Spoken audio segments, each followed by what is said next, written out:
Começamos então este primeiro dia do evento com o painel Ciência, Tecnologia e Inovação, uma experiência governamental. Convido para subir a este palco, para coordenar a mesa, a professora Dorzeli Treziak. Por favor, então.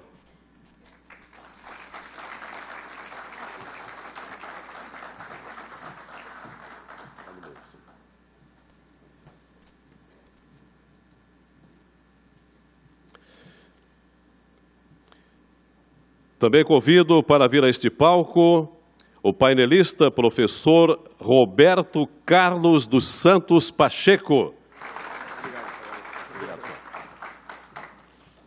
Com bastante energia.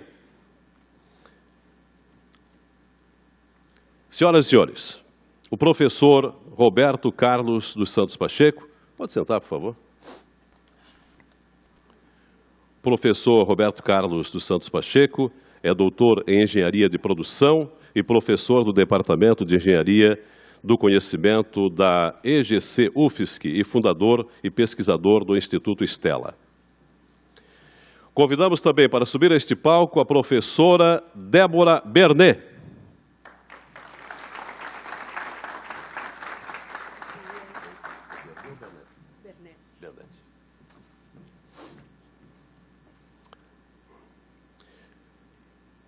A professora Débora, que tem uma presença de francês, né? Bernet, mas é Bernet, né, professora? Mas ela tem um estilo, né? É doutora em Engenharia e Gestão do Conhecimento da Universidade Federal de Santa Catarina e representa a diretoria técnico-científica da FAPESC. Senhoras e senhores, a partir deste momento, eu passo a palavra à coordenadora de mesa, professora Dorzeli, para conduzir os trabalhos. Professora. Ok, muito obrigada. Bom dia, sejam todos bem-vindos a este evento. Temos aqui um momento para discutir um pouco sobre o tema, que é muito relevante e de interesse de todos. Temos aqui dois painelistas que vocês vão gostar bastante. Já estou fazendo uma propaganda aqui, né? Mas, enfim, a gente vai trocar aqui um pouco de experiência. Eles vão falar aqui sobre um projeto que foi desenvolvido recentemente e que, num processo de coprodução, envolveu cerca de 1.100 pessoas e 16 instituições. Foi um projeto que buscou responder alguns questionamentos da gestão pública. Bom, como já mencionado pelo mestre de cerimônias, nós teremos a fala aqui, primeiramente, dos dois painelistas. Na sequência, então, abriremos para as perguntas que deverão ser enviadas por escrito. Eu inicio, então, passando a palavra à professora Débora, que vai falar um pouco sobre a FAPESC, sobre o que é a FAPESC, né, qual é a função da FAPESC no Estado, na gestão pública, enfim. Então, eu passo a palavra para a professora Débora. Bom dia a todos, a todas. É um prazer estar aqui. Agradeço a oportunidade de participar desse evento com essa envergadura e com um tema tão relevante nesse momento. Agradeço aos colegas a participação, ao Conselho Regional da Administração Federal, Estadual, e vou falar um pouquinho da instituição que eu represento, que é a Fundação de Amparo à Pesquisa e Inovação do Estado de Santa Catarina. Bem, a FAPESC, ela representa o Estado e tem a finalidade de apoiar o fomento à pesquisa científica e tecnológica para o avanço de todas as áreas do conhecimento. Então, ela representa o Estado de Santa Catarina no sentido de aplicar recursos para desenvolver o Estado na pesquisa e na inovação.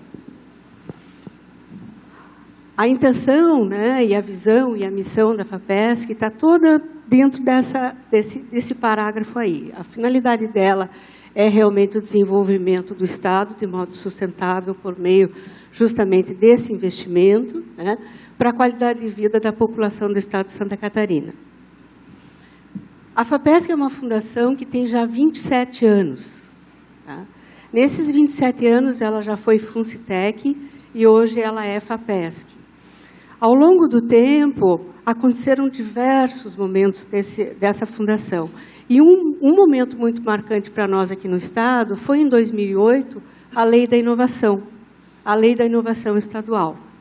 Então, em 1989, por meio desse artigo 193, ela foi constituída, né, já com o nome de Funcitec. Para frente, ela passou a ser um fundo estadual. E depois, lá em 2005, ela passa a ser FAPESC. Em 2008, então, vem a Lei da Inovação, que passa a ser um marco legal da inovação do Estado de Santa Catarina. Bem, por ser uma fundação de amparo à pesquisa e inovação, evidentemente, ela tem diversos desafios no Estado, ao longo desses 27 anos. Né? O primeiro deles é modificar e favorecer produzindo políticas públicas, o que não é fácil dentro da ciência e tecnologia. O segundo é a criação e o aumento da produtividade e competitividade de empresas, cadeias produtivas, gerando riqueza de modo sustentável.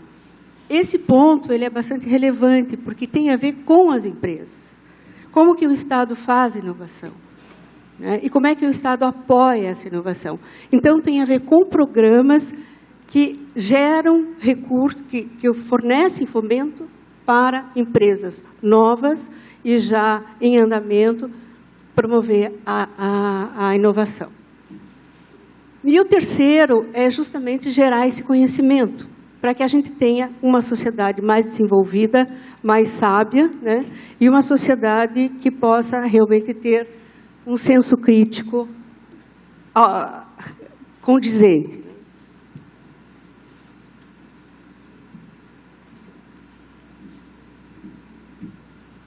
Diante desses desafios, a gente tem as tendências. Olhando agora o momento atual, o lado mais contemporâneo, o que a gente percebe? A gente percebe que ninguém mais faz pesquisa e inovação sozinho. E que hoje a integração, os grupos e as redes é um fato, né?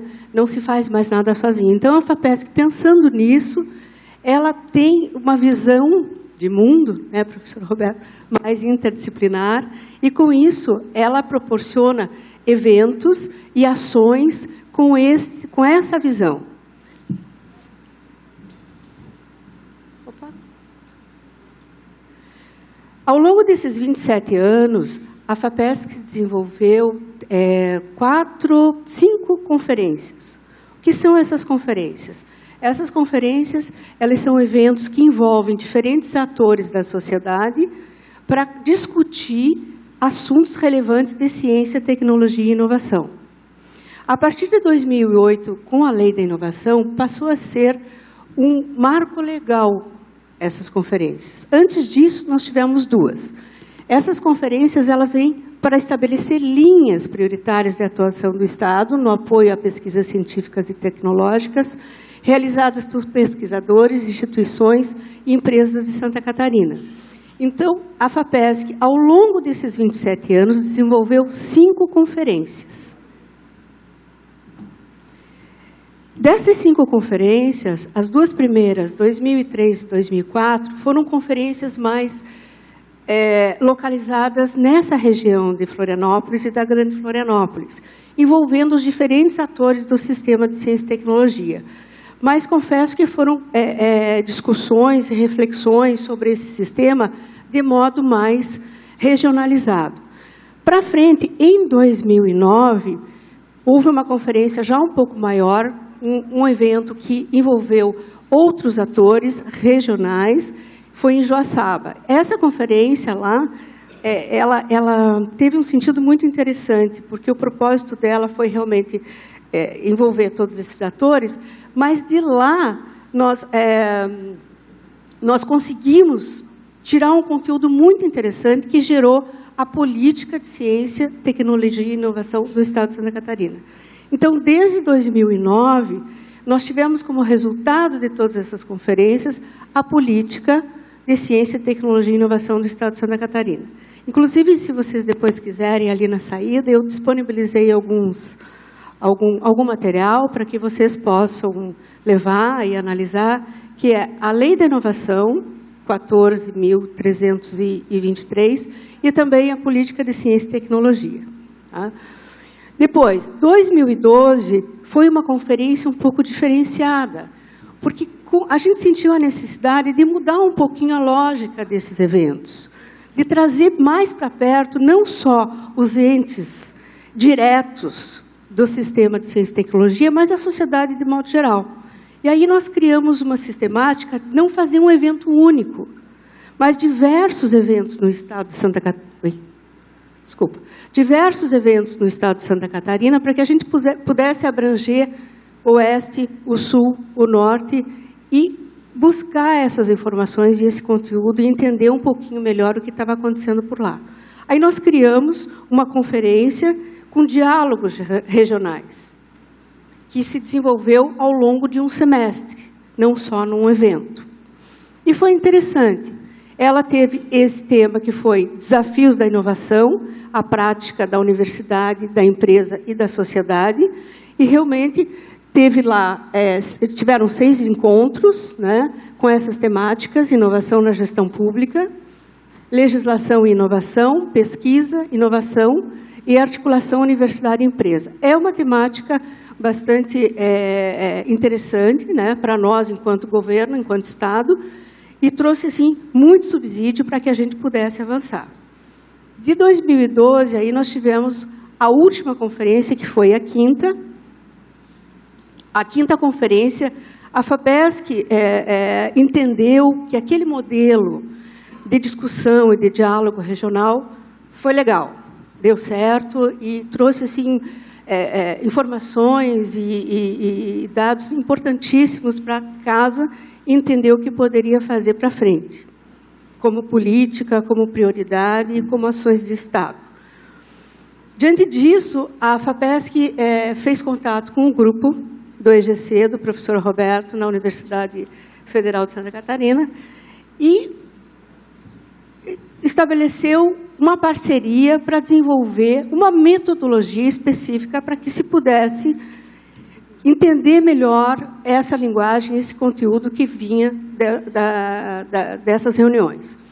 Procurou fazer no mesmo modelo de diálogos regionais e deu esse desafio para o grupo de pesquisadores da Universidade Federal nos trazer esse subsídio. O professor Roberto, com sua equipe muito competente, fez a conferência e ampliou os objetivos desse evento, né? Então, os objetivos da conferência passaram a ser muito mais de coprodução, né, de comparabilidade de elementos entre os sistemas e coleta de dados, para que lá na frente se pudesse ter um material, que é o que nós imaginamos, né, o professor Roberto vai apresentar, um material bastante consistente para que a FAPESC possa se conduzir. A quinta conferência para a FAPESC teve características fundamentais. A primeira delas foi, então, novamente, a abrangência regional. A segunda, a representatividade institucional dos diferentes entes da sociedade. A sociedade civil, as empresas, a universidade e o governo.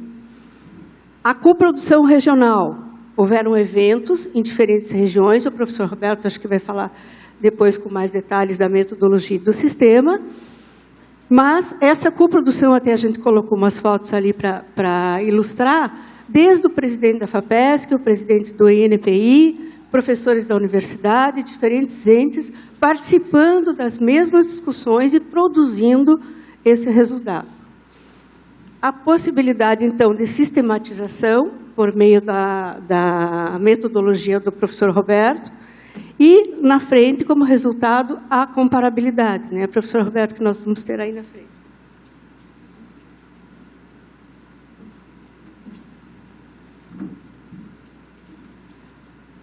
Essa representatividade institucional foi muito interessante. Nessa foto, por exemplo, a gente tem o Instituto Federal Catarinense, o Instituto Federal de Santa Catarina, a FAPESC, e esse ponto foi muito relevante, porque as instituições de ensino superior, elas participaram efetivamente das reuniões.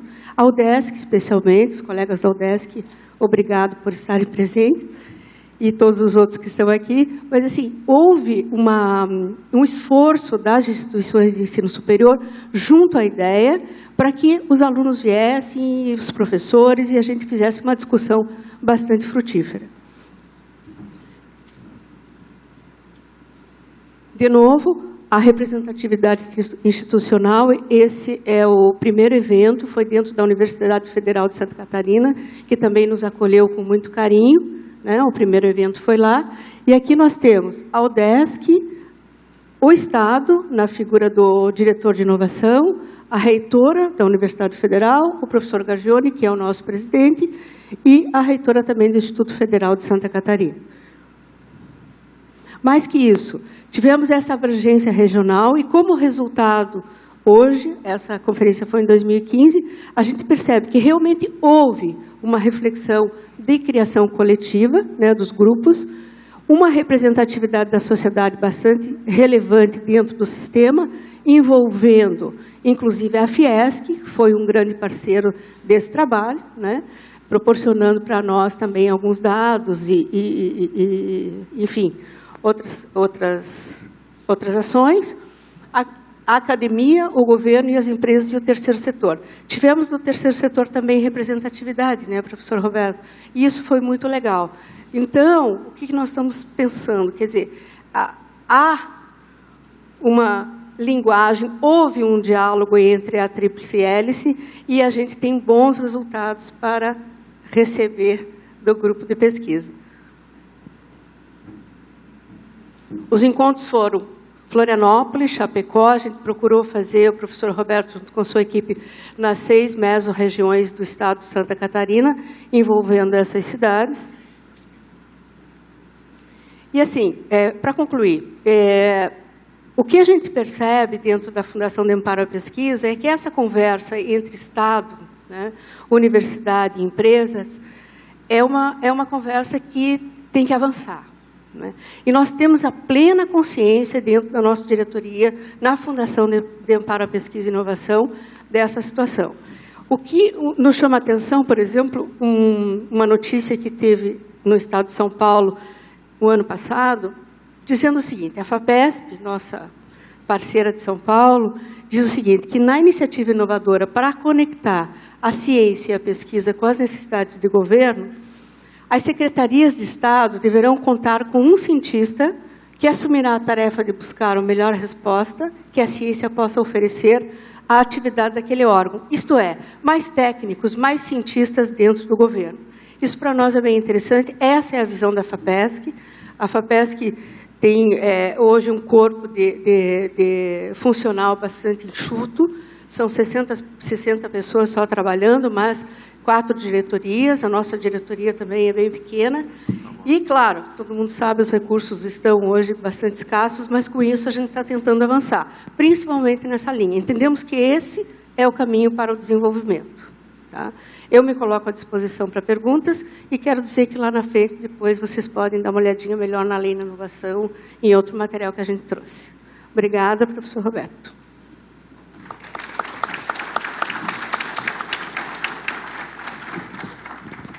Obrigada, Débora. Passamos agora, então, a palavra ao professor Roberto Pacheco para que faça a sua palestra. Bom dia a todos. Queria começar cumprimentando aqui o presidente Evandro, agradecendo ao CRA pelo convite, cumprimentar pelo evento, né, a lista de parceiros. Hoje nós vemos os tempos da parceria, uma parceria ainda latino-americana, que é super importante aqui para os avanços todos na sociedade latino-americana. E cumprimentar a mesa. E quando nós somos convidados para trazer o assunto da gestão pública aqui para o evento, pensamos em trazer para vocês um caso real, né, de uma demanda que eu traduziria na seguinte pergunta aqui. Aliás, antes de começar aqui, quantos são estudantes aqui de administração? A maioria, né? Quantos são gestores de iniciativa privada? Gestores da iniciativa pública? Ok, então nós temos os 3 aspectos aqui, a formação e administração e os destinos, né, dos formados, aí, o setor público e o setor privado. Eu colocaria que a Débora ajudou a responder uma parte de uma pergunta que a sociedade nos faz todo dia. Onde vão parar nossos impostos? Né? E parte dos impostos aqui em Santa Catarina, aliás, se quer que seja 2%, né, mas ainda está um pouquinho longe disso, vai exatamente para fazer com que ciência, tecnologia e inovação avancem, né? E vocês viram aqui a missão da agência estadual de fazer esse avanço. Você tem aquele passador? Pode deixar que eu pego lá. E para fazer isso, como vocês viram, a Débora mostrou que a FAPESC tem que fazer um planejamento, uma política, uma aplicação desse recurso.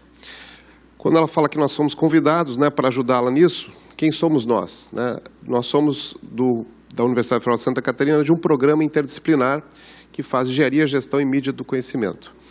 É um programa que tem professores de 10 departamentos, de 7 centros. E, obviamente, dos desafios é ajudar a área pública a fazer justamente planejamento e ação na área de inovação em ciência e tecnologia.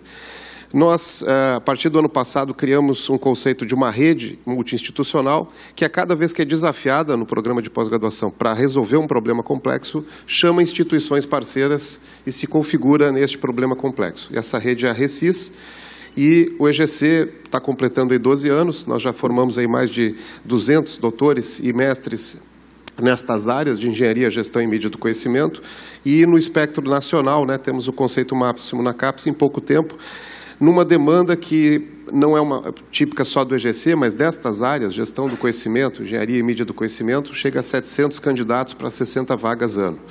O que mostra aí que a sociedade do conhecimento está realmente demandando novos profissionais e avanços nessas áreas. Nós, especificamente, trabalhamos, como eu disse, nas áreas de engenharia, gestão e mídia, e a área de governança pública é uma das áreas de aplicação e inovação também. Portanto, quando chegou a demanda da FAPESC, para que o EGC ajudasse, como a Débora mostrou, a que a 5ª conferência fosse mais inclusiva, produtiva e que os atores empresariais, governamentais e acadêmicos não só discutissem temas propostos, como aconteceu, por exemplo, na 4ª conferência, mas até mesmo construíssem os próprios temas de uma página em branco. Essa foi a demanda. E aí, essa questão, né? Como é que você faz um programa de pós-graduação ou uma unidade de graduação? Como é que você faz formação de alunos de administração voltados a esse novo mundo, onde os problemas são extremamente complexos, né? Como é que nós resolvemos a poluição, a cobrança social, né, que vão parar os nossos impostos, a mobilidade urbana, a competitividade? Só uma certeza hoje. Não se resolve isso de forma disciplinar. Nenhuma área do conhecimento sozinha consegue tratar de nenhum problema complexo. Então, as áreas e as formações de unidades inter e multidisciplinares estão crescendo em nível geométrico no mundo. O Brasil hoje, para dar esse número brasileiro, tem 380 programas de pós-graduação no universo de 4.000, sendo que esta área só tem 11 anos, 12 anos de existência. E a pós-graduação tem 50 anos. Então, já ocupa 10% de crescimento no sistema, porque exatamente os programas de pós-graduação que estão se voltando a problemas complexos têm que combinar saberes, né? E o que é necessário? Como lembrou a Débora, existe um conceito contemporâneo para fazer ciência, que nós nos baseamos muito, e vocês já vão entender porque eu falo dele, porque a conferência foi baseada nisso. A transdisciplinaridade, né, que você coloca juntos. A ciência estava acostumada a fazer ciência para a sociedade. O século XXI trouxe o desafio que nós temos que fazer ciência com a sociedade. Nós temos que começar definindo a agenda da ciência com a sociedade e não nos muros da universidade. Então, existe aí o conceito da coprodução do conhecimento, e essa coprodução respeita o conhecimento e as várias formas de conhecimento que os vários atores oferecem. Então, se você está construindo uma política estadual, não há como fazê-lo sem ouvir todos os atores, né? E o co aqui é o mais importante, a colaboração, a coprodução conjunta desses atores. Então, nós na RECIS acreditamos que você faz isso especificamente aqui com o tema de inovação e conhecimento como foco, mas sempre, então, trazendo vários atores, e foi isso que a conferência nos pediu, tá? E fizemos isso com 2 instituições no início, né, a FAPESC com essa encomenda e com o patrocínio da gente poder fazer esse processo dentro da conferência, e o Instituto Stella, que fez a parte de organização da parte de tecnologia da informação da conferência. Qual foi o desafio? Como a Débora já colocou para vocês, foi cumprir a lei estadual, né, que é essa conferência, em primeiro lugar, mas fazer isso de uma forma contemporânea, né, revendo ao invés de apresentar uma política para ser analisada ou uma agenda para ser construída, realmente chamando os atores para que eles fizessem essa construção coletiva. Então, e que desse à FAPESC, que é alguma dificuldade que ela sentia em relação às conferências anteriores, comparações. Como é que estávamos em 2004, como é que estávamos em 2009. Então, para fazer isso, nós temos que olhar a visão de gestor público. Então, aqui, para quem são gestores públicos ou estão estudando administração pública, tem um ponto que eu acho muito importante aqui, que é a visão que você pode construir com o gestor público. Se você estiver conversando com o presidente de uma organização pública, um diretor, é importante ver em qual desses quadrantes está a sua missão e a sua visão. A administração pública andou da patrimonialista, em que, muito próximo da monarquia, em que o Estado é meu, eu uso ele como minha propriedade, eu cuido dele como minha propriedade, para uma visão mais burocrática, onde se imagina que a construção de processos burocráticos socializa mais esse pertencimento de gestão pública, e aí veio a famosa visão liberal de que você, na verdade, devia tratar o Estado tão eficientemente, tão integrado quanto uma empresa, e o cidadão é aquele pagador de impostos que é o cliente dessa empresa. E isso se viu também não muito eficiente. Na verdade, não há uma relação comercial ou de empresa. Há uma relação de construção coletiva que o novo serviço público parece transmitir melhor. Na verdade, sociedade e Estado são duas faces da mesma moeda, e deveriam coproduzir conjuntamente. Então, o novo serviço público que dá embasamento para toda a administração do Obama, por exemplo, de construir com a sociedade esse processo. É exatamente aqui que nós acreditamos que foi construído o modelo da conferência. Então, a FAPESC não foi a propositora de uma agenda a ser validada ou avalizada, mas sim ela foi a que promoveu o espaço da coprodução. E neste espaço você tem que olhar a eficiência e eficácia do Estado, com certeza, dar espaço para o controle social, para a prestação de contas desse resultado, mas também espaço para o capital social, para a participação e para a coprodução. Esse é o desafio, da sociedade contemporânea e dos nossos governos contemporâneos. Essa visão na gestão pública, a OCDE já diz que quem não andar nessa direção não terá desenvolvimento econômico enquanto nação.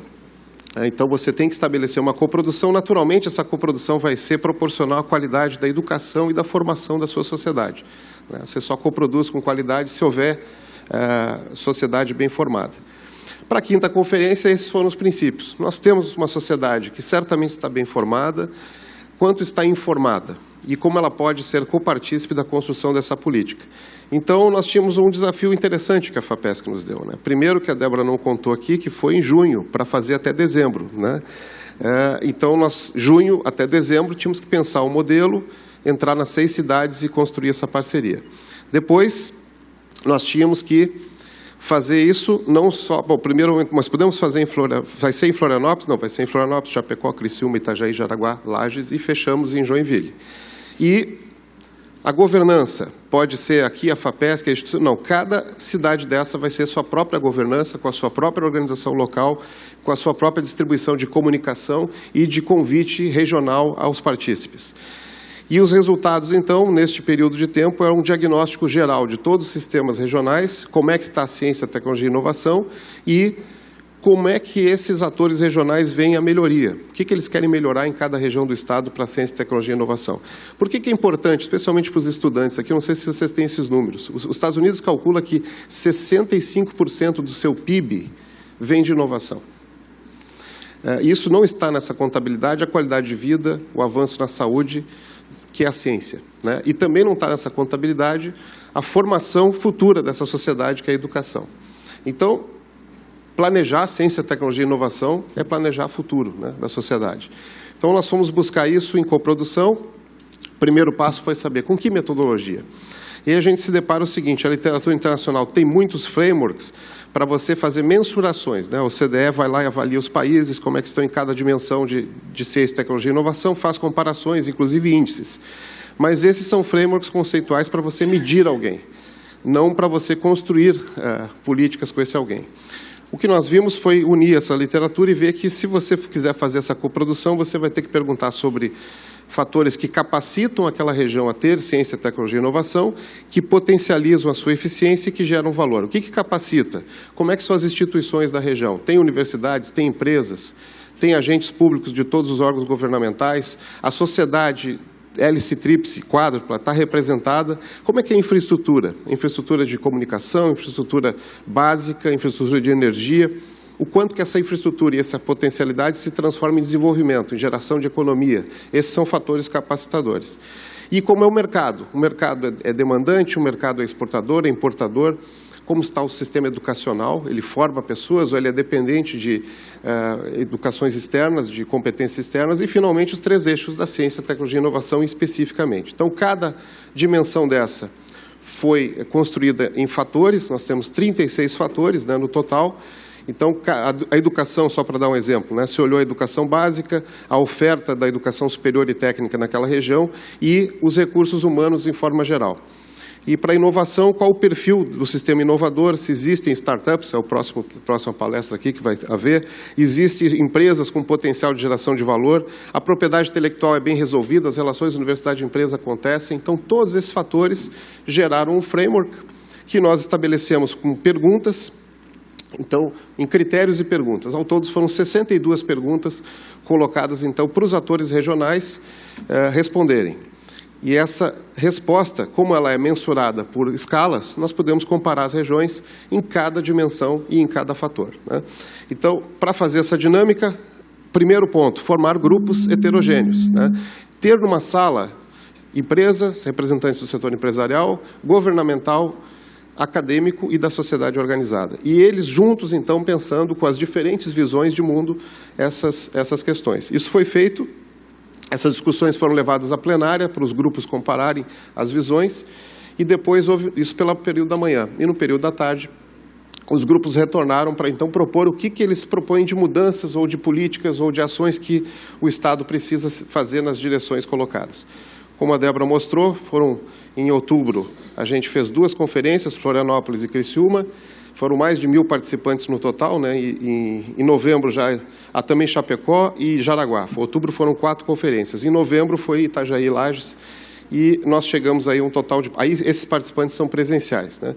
Chegou a ter um mínimo de 90 nesses grupos de trabalho e um máximo aí de 400, sendo que tudo voluntário, né? Inclusive eventos sábado de manhã com empresários, com ex-presidentes de organizações públicas. Foi realmente um engajamento que nos tocou. A sociedade respondeu muito bem esse chamamento para ajudar o Estado. Aqui é o número de participantes por tipo de... Vocês veem que houve uma distribuição entre academia, empresa, sociedade e governo. E o resultado é que nós conseguimos hoje, obviamente num tempo de apresentação, detalhar isso, depois nas perguntas a gente pode fazer, mas veja aí, você tem uma comparação entre as regiões. O que é vermelho, o que é azul, o que é verde. Vermelho significa que aquela região está um pouquinho abaixo da média estadual, por exemplo, aqui na configuração de instituições. Falta mais universidade, ou falta o setor empresarial, ou o setor governamental, é o que está dizendo aí Lages, Chapecó e Jaraguá. E Florianópolis está azul porque justamente mantém essa distribuição bem colocada dos seus atores. Essas comparações valem para a infraestrutura, né? Então, novamente, o que é vermelho um pouquinho abaixo da média estadual. E aqui entra, de novo, a percepção de atores. Você diz, mas Florianópolis tem a mesma infraestrutura? Tudo? Não, cada um coloca sua percepção em relação ao que gostaria de ser. E, normalmente, a gente vê aqui também o benchmark, né? Florianópolis, por exemplo, muito na discussão, fez benchmark internacional, né? Foi bastante crítico em vários aspectos do quanto tem que avançar aqui os atores.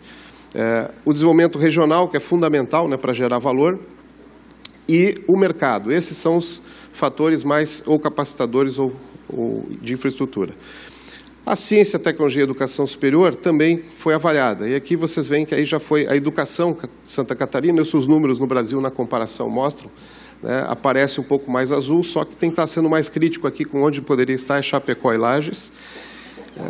Ciência, aqui são os aspectos de infraestrutura laboratorial, cientistas, pesquisadores, grupos de pesquisa.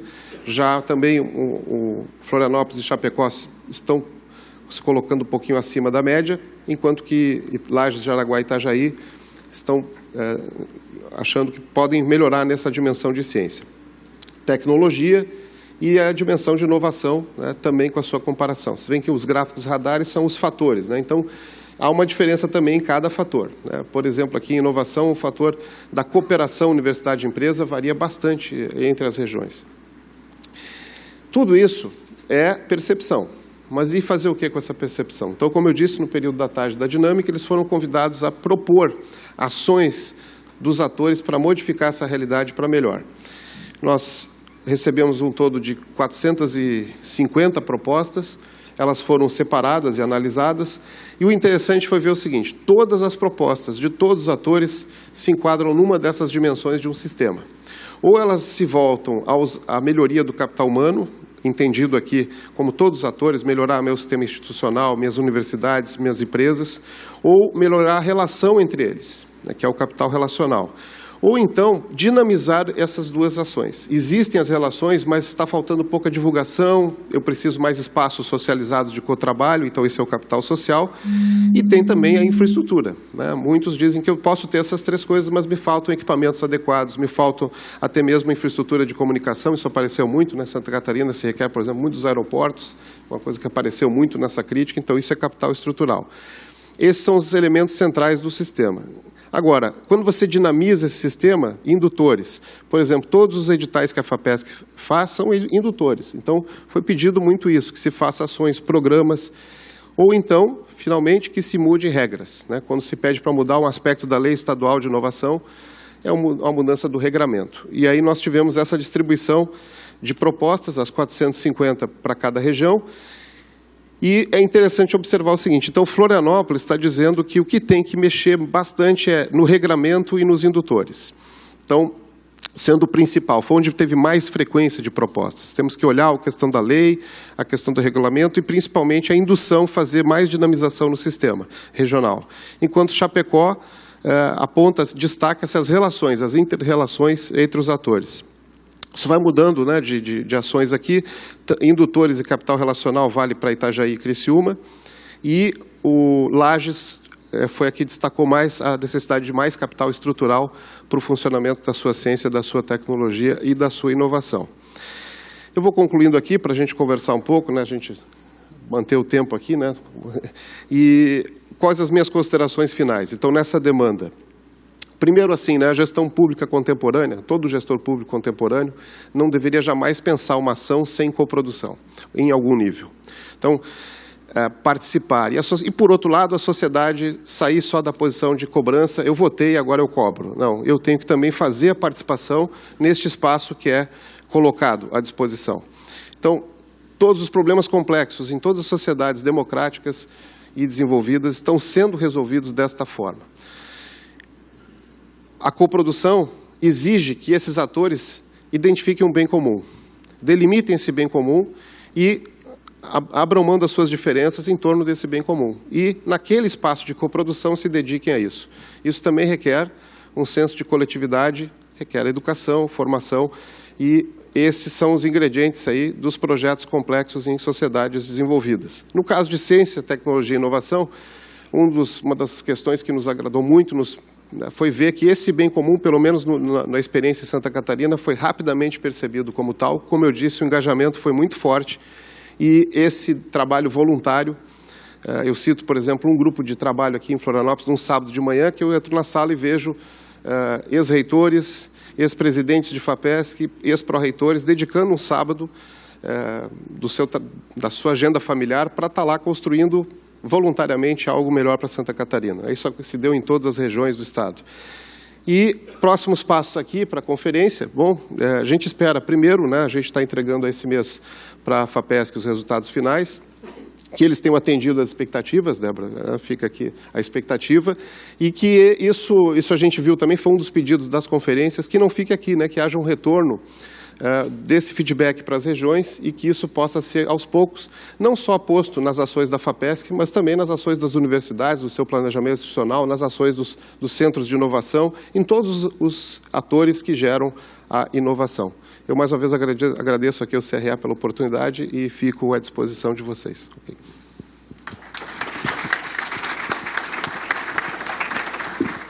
Ok, muito obrigada, professor Pacheco. Então, conforme já foi informado, agora a gente parte para discutir um pouco, para tirar algumas dúvidas. E aí eu pergunto se alguém tem alguma pergunta redundante, né? Mas algum questionamento para os painelistas? Tem um lá? Alguém pode pegar, por favor? Lá atrás.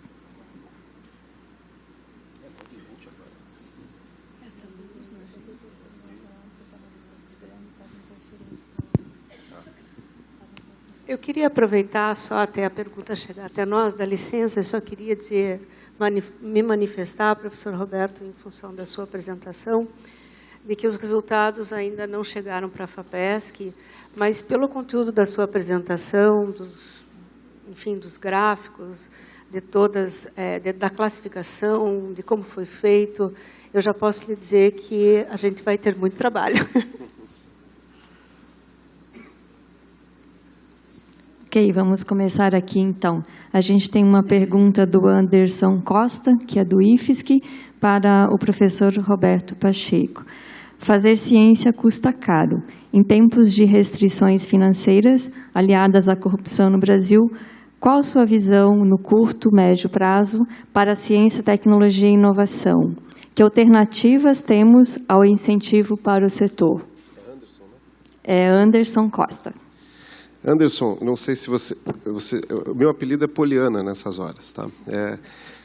Eu acho que a crise está trazendo uma oportunidade muito forte de rever uma série de comportamentos e zonas de conforto. Uma delas é exatamente essa questão do quanto é limitado esse recurso. Nós estamos percebendo... Eu vou dar só um pequeno exemplo, tá? Ano passado, nós tivemos um corte de verbas para trazer examinadores externos para bancas de doutorado e mestrado. Então, nós tivemos que buscar uma alternativa de manter, obviamente, a presença de especialistas na formação de doutores, fundamental examinadores de fora da tua entidade para você não manter a endogenia. E vamos usar o mecanismo de videoconferência e vamos conectar não só com pessoas no país, mas com pessoas fora do país.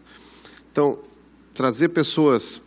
Hoje há várias formas de fazê-lo. E quando você faz o cálculo de quantas bancas você tem numa universidade pública, por exemplo, que ao ano, e quantas viagens significa isso, o número assusta. E talvez esse recurso possa ser utilizado de outra forma.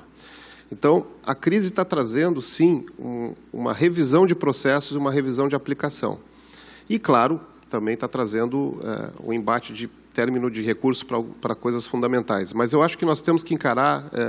essa crise como uma oportunidade de rever processos de efetividade e eficiência no sistema. Em níveis, outro exemplo, que eu acho que nós não conseguimos no Brasil, essa é a minha opinião bastante particular, mas não representada aqui nenhuma questão institucional, o Brasil completou, ano passado, 10 anos de lei de inovação tecnológica nacional, e as leis estaduais em torno de 5, 4 anos, dependendo dos estados. E, na minha visão, foi mais uma lei que não pegou. Que é essa expressão triste que a gente tem no Brasil. Não foi uma lei que mobilizou os docentes a gerarem empresas, não mobilizou as empresas a receberem pesquisadores e não entregou, principalmente, em escala, como ela deveria, produtos tecnológicos para as empresas gerarem mais competitividade. Talvez por quê? Porque a lei não trouxe a mudança de cultura. E eu vejo que a crise traz, porque é uma questão de necessidade. Eu não tenho mais como fazer sozinho, porque eu não tenho mais recursos. Eu tenho que procurar com quem mais fazer.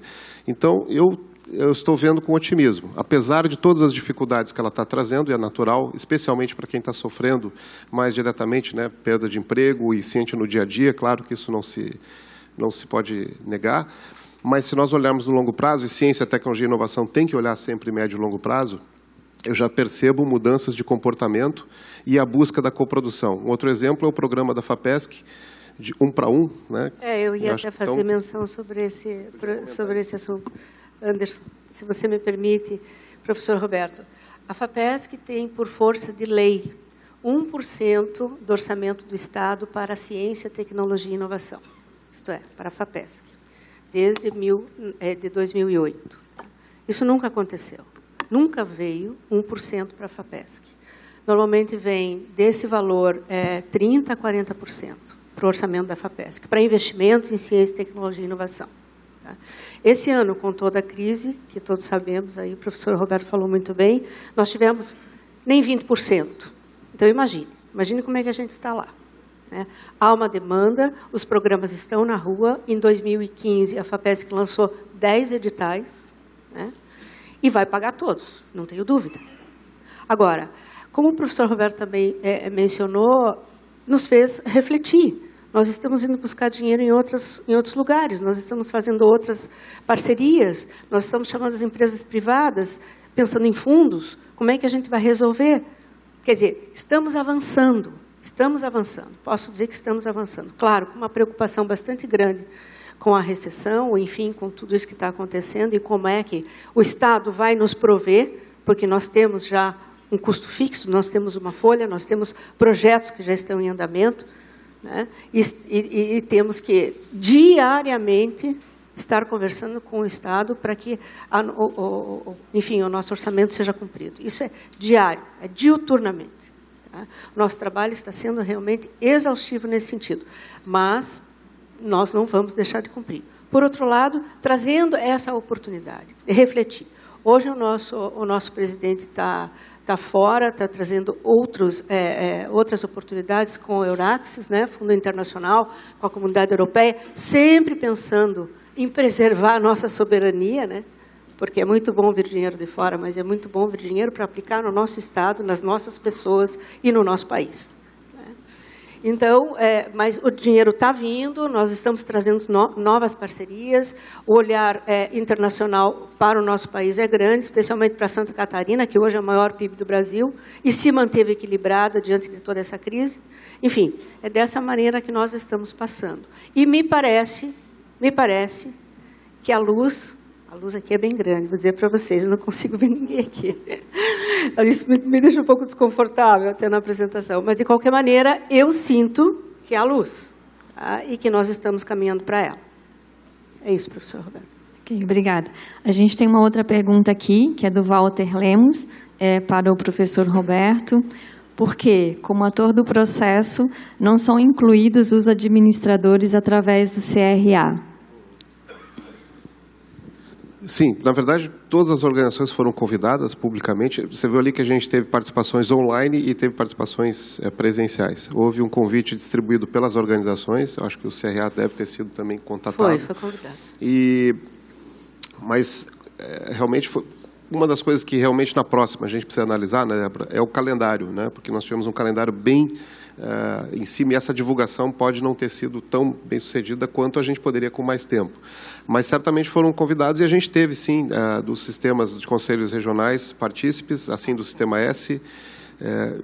Provavelmente alguém deve estar perguntando no sentido de não ter sabido dessa conferência, mas certamente saberá da próxima e esse vai ser o espírito, pelo que eu percebo, das edições, né?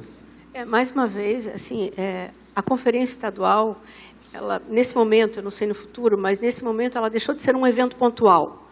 Ela é um evento que tem um período prolongado, mais perene ao longo do ano, não sei se vai acontecer esse ano ou ano que vem, mas, enfim, ela mudou seu formato. E, lógico, é uma inovação também dentro do Estado. É uma inovação trazer esse diálogo com os diferentes entes da sociedade. E, claro, nós fizemos uma parceria com as instituições de ensino superior para que houvesse esse approach, essa abordagem com os representantes de demais classes da sociedade, mas nem tudo a gente pode controlar, até porque o Estado não consegue controlar tudo. Isso é fato, todos sabemos disso, já é comprovado, né? Mas, sem dúvida, eu acho que quanto mais pessoas, melhor, e quanto mais representatividade, melhor. Com relação, eu sou administradora, quero dizer para vocês, entre outras coisas que a gente fez na vida, mas assim, eu defendo muito a classe e acho que realmente nós precisamos dos administradores, tecnicamente, dentro do Estado, dentro das ações, dos eventos, para poder discutir gestão, que é um grande problema que nós temos, e vocês sabem disso, de todas as ordens, né? E gestão, a gente está se preparando para isso, né? Ainda. Né? Ok, obrigada. A gente tem uma pergunta aqui, não foi identificado, mas, enfim, vamos lá. Sobre os locais das conferências. 6 cidades contempladas. Porém, o Estado possui 13 centros de inovação em fase de implantação. Por que o estudo não contemplou todos os centros? E a outra pergunta da mesma pessoa é: os resultados já estão disponíveis? Quem responde? Professor Pacheco, Débora. Contemplou, porque, na verdade, eu acho que talvez eu não tenha passado muito bem essa informação, as cidades foram sede das mesorregiões, né? Cada mesorregião teve uma cidade representativa, e aí e eu também acabei não mencionando, mas eu gostaria de mencionar nessa resposta, nós tivemos em Chapecó, a UNO Chapecó e a UDESC, fazendo a mesorregião, junto com Joaçaba, e aí os convites vieram ao Centro de Inovação, que, aliás, tiveram uma boa participação nos grupos de discussão. Em Criciúma, foi a Unesc, Em Lages foi a UDESC, que aí a UDESC Lages assumiu esse processo, e o IFSC também, o IFSC é o Centro IFSC. Em Jaraguá foi o Instituto Jordan, em Joinville foi a Sociesc, aqui em Florianópolis a UDESC, o IFSC e a UFSC. Essas instituições, regionalmente, buscaram, então, junto com a FAPESC em todas elas, o convite e a SDS também, inclusive a SDS foi quem acionou o Centro de Inovação para participar das conferências. Os resultados ainda não estão disponíveis, porque serão, inclusive, na próxima semana, apresentados ao Conselho da FAPESC, e deve haver uma discussão de publicidade ou de continuidade, não é isso, Débora? Isso. Nesse sentido, eu quero salientar para quem perguntou que nós tivemos um momento muito especial num centro de inovação que foi em Jaraguá. Jaraguá, especificamente, o líder do centro de inovação, o líder da representação lá, que era o professor Márcio, nos ajudou muitíssimo, foi um sucesso, foi muito bacana, o evento teve assim, um resultado excelente. Então, nós não conseguimos fazer efetivamente nos centros de inovação, mas o que nós buscamos foi trazer das mesorregiões para os municípios e, assim, contando com esses atores locais que seriam as instituições de ensino superior. Esse foi um primeiro modelo, né, e que houve um resultado interessante. Creio que nos próximos, os centros de inovação, todos eles, os 13, estarão prontos, porque até eu não sei exatamente qual é a situação hoje, né, mas, sem dúvida, são motores para o Estado, né, são instrumentos, mecanismos de centralização, disseminação de inovação, de conhecimento para todo o Estado. Isso não tenho dúvida nenhuma. Tá? Com relação aos resultados, eu quero dizer o seguinte.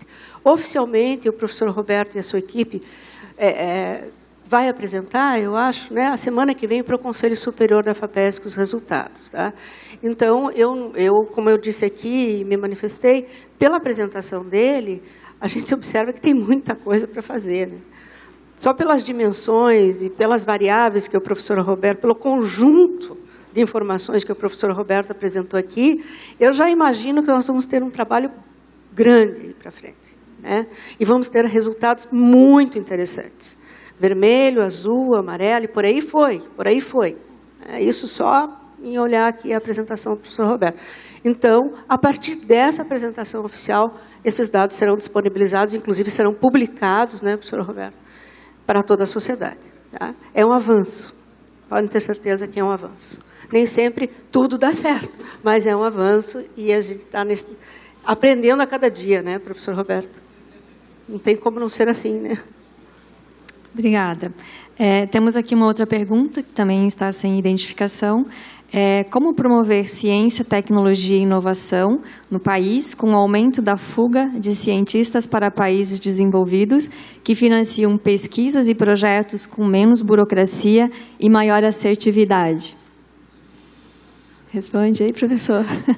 Essa é pergunta de divã. Fiquem, não vão, por favor, fiquem aqui. Que todo pesquisador faz no divã hoje no Brasil, né? Eu acho que com capital relacional, com networking, né? Existe um lado ruim, que é, sim, a invasão de cérebros, mas existe o lado bom, que é o Brasil começar a fazer a conexão internacional, como todos os países desenvolvidos fizeram, e os outros países não desenvolvidos começaram a receber esse resultado, como a China, como a Índia, embora tenha ainda hiatos grandes de desenvolvimento, principalmente a Índia, mas quando mandaram seus estudantes a fazer essas formações, muitos ficaram, mas aos laços, aos links. Eu acho que o Brasil tem que trabalhar com o conceito dessa diáspora em seu favor. Agora, é uma pena, realmente, né? Como colega, a gente vê isso. Agora, outro dia, só para socializar com vocês, eu tive um menino jovem, né, numa aula de graduação. Depois de uma aula, eu queria um conselho seu, professor, né? Eu estou montando uma startup, eu sei que é o próximo assunto aqui de vocês, e eu gostaria de saber se eu faço isso no Brasil ou faço fora do Brasil, né? E eu vou socializar com vocês a resposta que eu dei. Eu disse, olha, eu tenho duas respostas para você, né? Como professor, se eu dissesse a você fora do Brasil, você poderia depois dizer que eu deveria, na verdade, pedir demissão, né? Porque se eu não acreditar que a gente tem saída como nação, o que eu estou fazendo aqui como professor. Eu acredito que a gente tem ainda muito a aprender e muito a andar, tá? Cada vez que a gente acha que andou, anda um pouco para trás também, mas é um país que a gente, e quem morou fora do Brasil, acaba descobrindo que este é um excelente país quando faz isso. Eu realmente acho que a gente tem que apostar e o Brasil tem condição de chegar no desenvolvimento sustentável e no desenvolvimento social. Agora, como a segunda resposta que eu dei para ele é o seguinte, mas com 20 e poucos anos, se você tiver a oportunidade de fazer essa internacionalização da tua formação e trabalhar em cooperação, ele falou várias situações, não deixe de aproveitá-las. É o caso do Ciência Sem Fronteira, né? Só encaixo aqui essa questão. Eu vejo muita crítica ao Ciência Sem Fronteira, que teve muito estudante brasileiro que foi e não fez o que tinha que fazer. É verdade, né? 2.000 deles foram mandados de volta. Há, inclusive, uma discussão de crime de responsabilidade com aqueles que são jovens, mas são adultos, né? E sabiam que o dinheiro público os levou para a gente ter resultados. Mas não se está falando do enorme contingente positivo que ele trouxe de formação também e de relacionamento.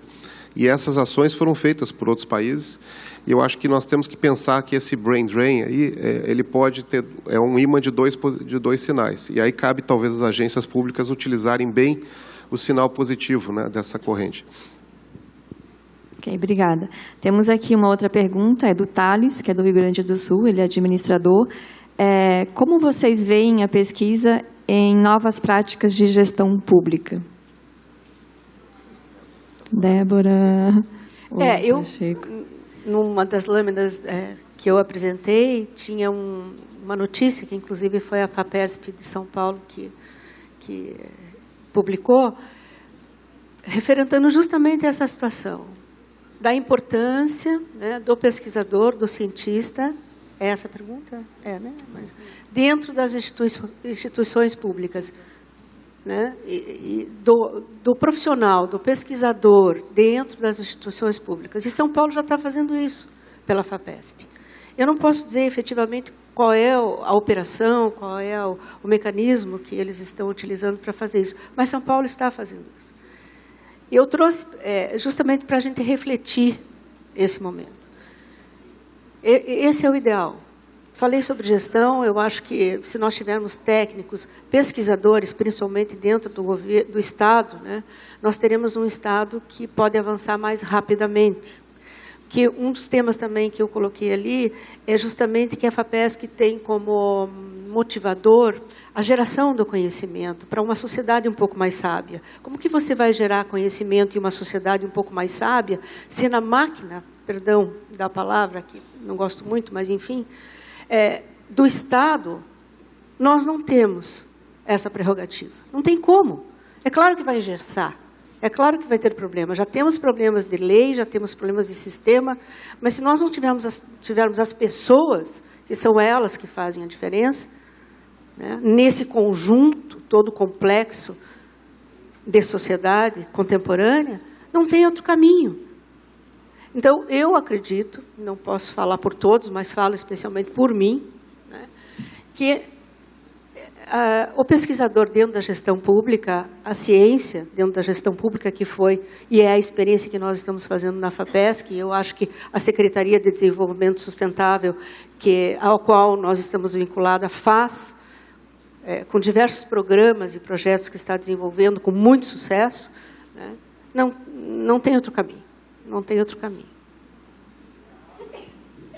Um comentário rápido sobre isso, né? Às vezes a gente vê colegas, por exemplo, criticando muito formação de ministros, especialmente nas pastas mais de ciência e tecnologia, de que não são pesquisadores ou não são das áreas, né? Eu tenho uma visão um pouquinho diferente, eu acho que nós temos, e especialmente comparando com Grã-Bretanha, com países desse tipo, ok. Mas a cultura nacional e o sistema brasileiro é bastante diferente desses sistemas. E uma das coisas que precisa justamente para a gestão pública avançar em ciência é a coprodução. Então, às vezes, um político que tem a condição cultural de convencimento da mudança de cultura melhor do que pesquisador, tem a linguagem mais correta, chega mais fácil na comunicação e que esteja intencionado a abrir portas para a ciência, faça melhor esse papel do que um pesquisador naquela posição.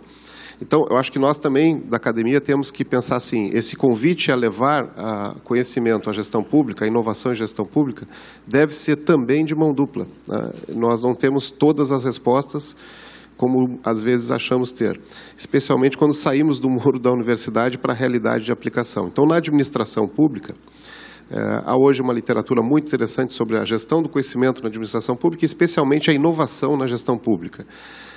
E uma das questões centrais que se coloca é que a dificuldade de inovar na gestão pública é o regramento e a cultura, que são bem mais estáveis, mais estáticos até, do que na iniciativa privada. Então, se o pesquisador, se a ciência for levada, que foi a pergunta, a gestão pública vai ter que tratar também desses pontos para avançar, né? Não há fórmulas prontas, eu acho que esse é o ponto, e aí, novamente, a coprodução e o bem comum. Por que pesquisadores e gestores públicos estão juntos?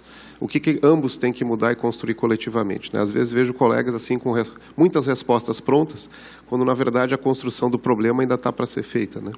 Com certeza, professor Roberto, e dando a César o que é de César, né? Porque o político tem o seu papel, o gestor público o seu papel, o pesquisador o seu papel, e essa coprodução é fundamental, fundamental. Muito obrigada. Temos aqui uma pergunta do César, ele é mestrando da UFSC, e também da professora Débora, essa pergunta. Qual o papel do profissional administrador para o desenvolvimento do Sistema Nacional de Inovação, considerando a dimensão continental do Brasil e as dificuldades, principalmente no que tange à qualidade das informações e capacidade da gestão pública atual para a construção de políticas públicas eficientes? Meu Deus, por onde eu vou começar? Vou sortear aqui. Me ajuda. Por onde eu vou começar a responder? Walter, né? É o César e a professora Débora. César e professora Débora, eu quero dizer, um ponto que me chama muito a atenção na sua pergunta é a questão da gestão. Eu acho que o administrador tem um papel fundamental quando se trata de gestão. Gestão técnica, gestão lícita, né? Gestão acadêmica, né? Gestão pública, enfim, a gestão. Como o professor Roberto diz, a gente tem uma literatura vasta, nós temos um país continental que requer gestão, tá? Entre outros N fatores que a gente pode elencar aqui. Mas, para eu responder a sua pergunta, César, eu acho que o papel do administrador está em refletir o papel da gestão em cada um dos setores, em cada pedacinho desse país tão continental, ou pelo menos no seu metro quadrado. Eu acho que se a gente conseguir fazer isso, ao menos no nosso metro quadrado, cada um de nós, enquanto administrador, valorizando a sua profissão, refletindo a sua profissão, analisando a sua profissão, especialmente estudando, avançando, com essa postura do sempre aprendiz, né, que proporciona que a gente avance, já é um bom começo. Eu sei que a pergunta não foi para mim, e eu vou colocar um pouco de pimenta, espero não muito, né, aqui no encontro do CRA. Eu acho que um dos papéis do administrador, e não só do administrador, mas de todos os profissionais, de novo, é lembrar que eu não tenho na minha profissão, na minha área, todas as respostas. Você citou ali na tua pergunta a qualidade da informação. Uma das coisas que a gente percebe, às vezes, é o administrador se colocando apenas na condição de consumidor e de crítico daquela informação, sem ajudar, só para pegar este exemplo, toda a cadeia geradora de valor que gera aquela má qualidade na informação, que está lá em governo eletrônico, que passa por sistemas de informação, por ciência da informação e por uma cadeia de atores. Ontem mesmo a gente participa de um grupo estratégico na CAPES que está discutindo este ponto. Eu estou coordenando esse grupo, né, que é como os sistemas de informação vão ajudar a melhoria da avaliação da pós-graduação brasileira. Plataforma Sucupira, plataforma Lattes e todos os seus sistemas. E o administrador público, muitas vezes, esquece que a decisão lá atrás, de 10 anos, de 5 anos, que gerou um processo, gerou um sistema, é que está causando, muitas vezes, o prejuízo que ele tem hoje na tomada de decisão. E aí transfere, muitas vezes, a consequência dessa má formação ou informação só para a cadeia fornecedora atual, que é a área de tecnologia da informação. Então, novamente, né, se nós centrarmos como bem comum, e vamos entender que, às vezes, a área de tecnologia da informação não consegue dar resposta porque as condicionantes dela, processos, estrutura e chance de mudar, também não estão sendo dadas. Então, acho que um dos papéis do administrador, em qualquer caso, e eu peguei só a informação porque estava na pergunta, é se colocar junto com os demais profissionais e ser aquilo que vocês têm a melhor formação, talvez, de todas as áreas, ser líderes, né, de uma construção coletiva de um bem comum. Ajudar a todos a verem que, na verdade, não tem um culpado ou dois, mas que a gente pode rever juntos para conseguir esse resultado coletivo. E complementando, professor Roberto, processos, pessoas e tecnologia é isso, né? Tecnologia como meio e toda essa cadeia, e fazer a gestão e olhar, né, esse processo todo com uma reflexão profunda, né? Eu acho que o administrador tem um papel fundamental, ele é das ciências sociais aplicadas, gente. Ciências sociais aplicadas é uma grande área do conhecimento. Ele tem uma visão holística sobre todas as disciplinas, e ele pode, obviamente, se especializar nessa ou naquela. Mas o administrador é um profissional fundamental. Ok. Bom, acho que não temos mais perguntas. Mais alguma coisa? Não? Bom, eu gostaria de agradecer, então, ao professor Roberto Pacheco e à Débora pela excelente palestra que fizeram, por compartilhar aqui com o grupo essas informações que são muito valiosas e são muito importantes. Monitorem aí os resultados das conferências. Eu posso falar aqui, eu fiz parte do grupo de pesquisa, que trabalhei tanto na construção da metodologia quanto na aplicação, e agora ajudando também o grupo na compilação dos dados. Então, tem muita coisa interessante, tem muita coisa valiosa, e brevemente será disponibilizada para vocês. Para encerrar esse painel, a gente gostaria de entregar um certificado para os painelistas e também um mimo, como foi determinado pela organização do evento.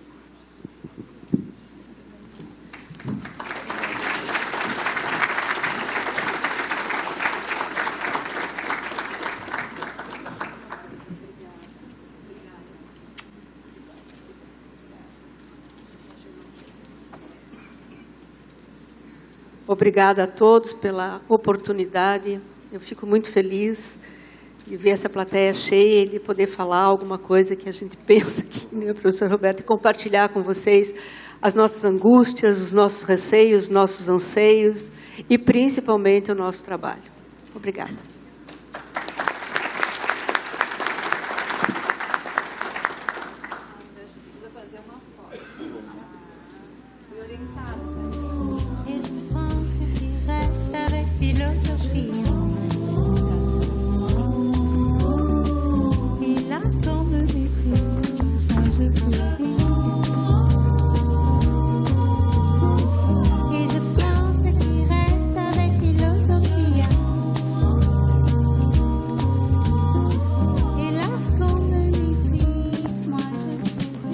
Bom, da mesma forma, queria agradecer, dizer aos estudantes que temos muitos a construir para esse país melhorar. A administração é certamente uma das formas de um dos capacitadores e geradores de valor, e parabenizar aqui a CRA e o Evandro por esse evento e ficar à disposição de todos aí para a continuidade. Muito obrigado pela oportunidade. Okay, pessoal.